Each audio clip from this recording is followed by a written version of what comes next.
Hi, my name is Hilonee Shah and I am a paper maker and the founder of Papier Culture. Papier Culture is actually a COVID baby. It started when I was in my third year of college, and it actually just started as a hobby that I did during the free time that we all had.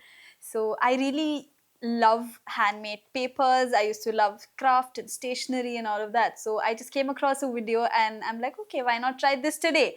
I used to do every day a new activity.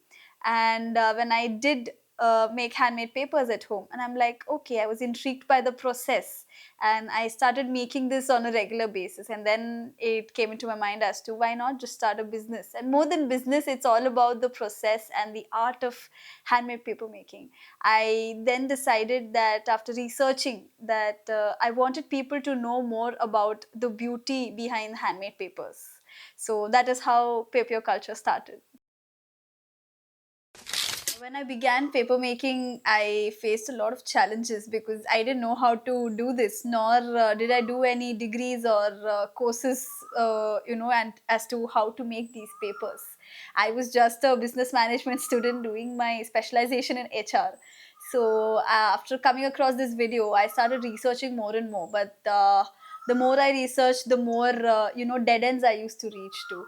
So what I decided to do is I started experimenting and doing a lot of trial and errors as to how is a paper made, because making a handmade paper is not just a piece of cake. It is a lot of processes that involves into making this single piece of paper.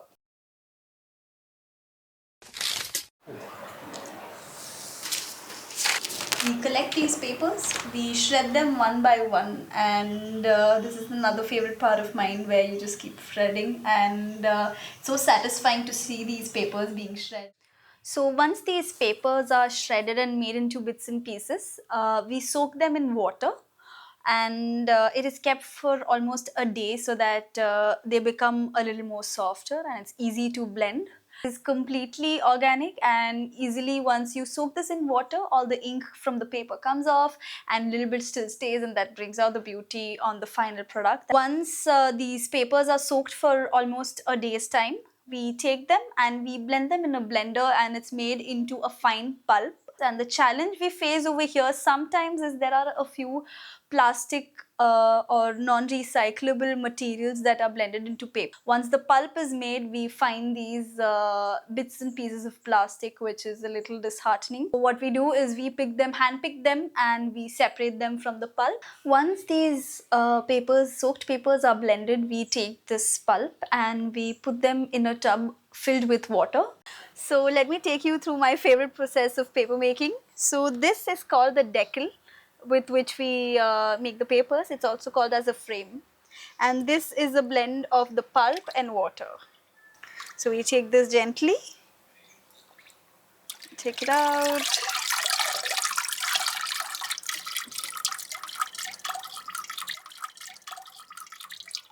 This is how each and every sheet is handmade and unique.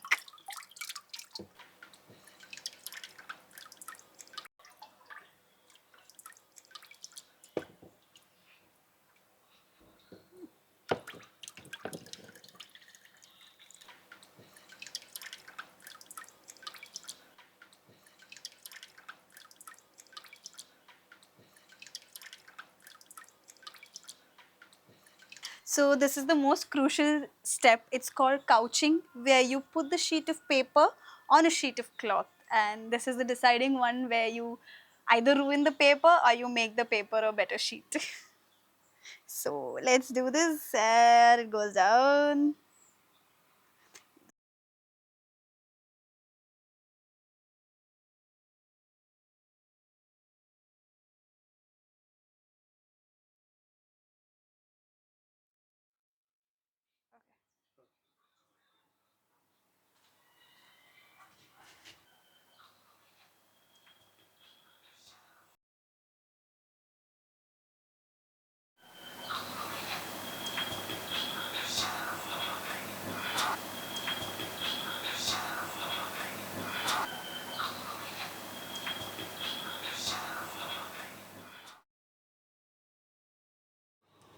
So this is the most satisfying part of the process, and the last one where you're peeling off the paper from the cloth and ta-da!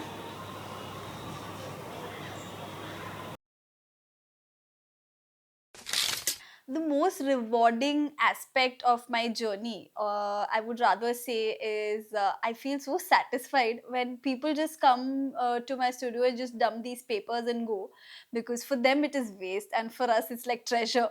So for me to see the process, or to see that this much junk of paper and then finally seeing that they become like a pile of beautiful handmade papers giving life to something old, is so beautiful and so satisfying. So that is one of the rewarding aspects.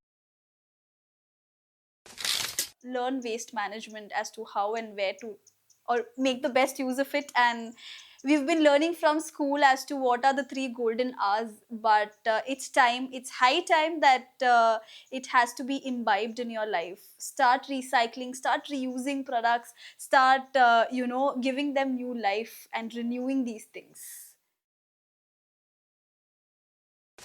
Incorporating sustainability in your daily lifestyle is become very essential now. It doesn't matter as to what you do. Just carrying a tote bag or a cloth bag instead of a plastic bag, it creates a huge difference. Just carrying your own water bottles and not buying just Bisleries or plastic bottles from outside makes a huge change, because at the end you're not discarding those, so you're saving up on what the waste is going to go into the seas. Just like that, a pencil can be, rather than using the normal wood pencils, why don't you buy a newspaper recycled pencils and use them? You're contributing to the nature, you're contributing something better to the planet and the future generations. In the future, I see Papier Culture becoming a lifestyle brand that represents mindful living and creativity. We want to expand our range of eco friendly, handcrafted products while staying true to our roots of using recycled materials and celebrating the art of craftsmanship. Beyond products, I envision building a community that values thoughtful choices, where people connect with the stories behind what they use. Papier culture will always stand as a symbol of sustainability and blending it with everyday joy. It's making change one paper at a time.